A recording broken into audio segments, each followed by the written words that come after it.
He's turned my mourning into dancing again. He's lifted my sorrows high, and I can't stay silent.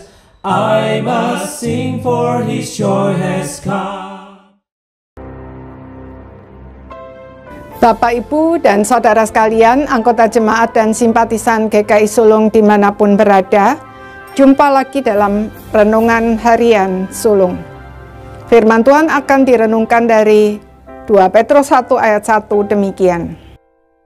Dari Simon Petrus, hamba dan rasul Yesus Kristus, kepada mereka yang bersama-sama dengan kami memperoleh iman oleh karena keadilan Allah dan Juru Selamat kita, Yesus Kristus.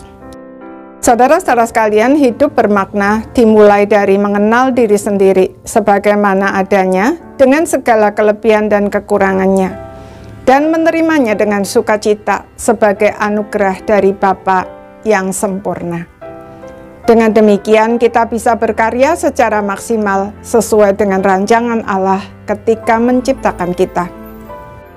Selain itu, pengenalan dan penerimaan diri sebagaimana adanya akan menjaga kita dari menjadi sombong ketika berhasil meraih banyak hal yang membanggakan dan minder karena merasa tidak punya apa-apa yang bisa dibanggakan.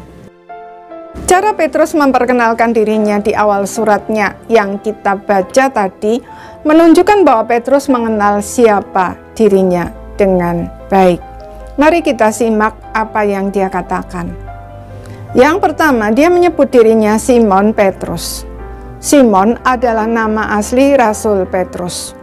Menyebut dirinya Simon menunjukkan bahwa walaupun saat itu dia sudah menjadi orang penting, dia tidak lupa siapa dirinya yang sebenarnya. Simon, seorang yang terlalu cepat bicara tanpa berpikir, gegabah dalam bertindak, sering terlalu yakin dengan dirinya sendiri, padahal begitu mudahnya ia jatuh.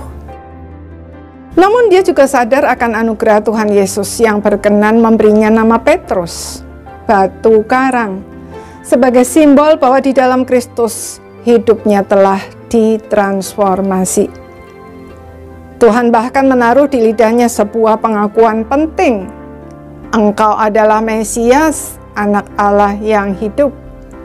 Dan di atas pengakuan iman tersebut, Tuhan Yesus mendirikan gerejanya. Yang kedua, dia menyebut dirinya hamba dan rasul.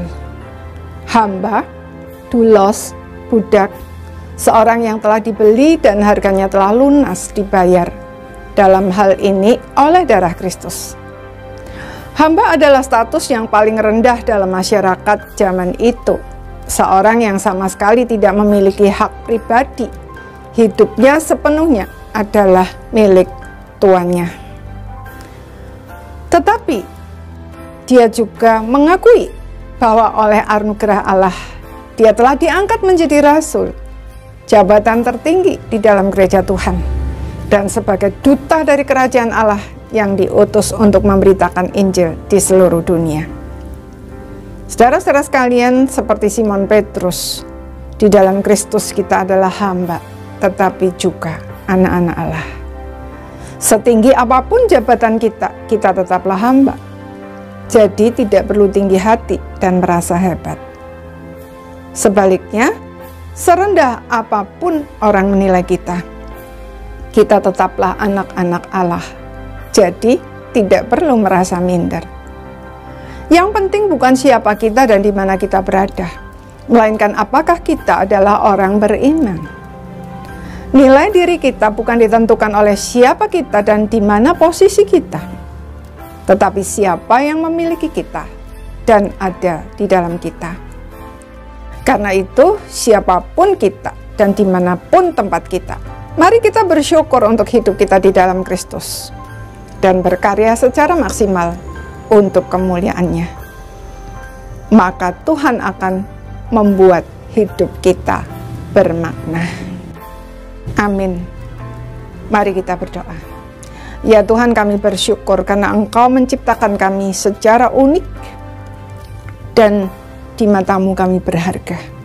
Karena itu tolonglah kami untuk menemukan keunikan diri kami, dan melalui semua yang Tuhan karuniakan kepada kami, kami boleh berkarya untuk kemuliaan-Mu, untuk sesama manusia secara maksimal. Dalam nama Tuhan Yesus kami berdoa. Amin. Selamat beraktivitas. Tuhan memberkati.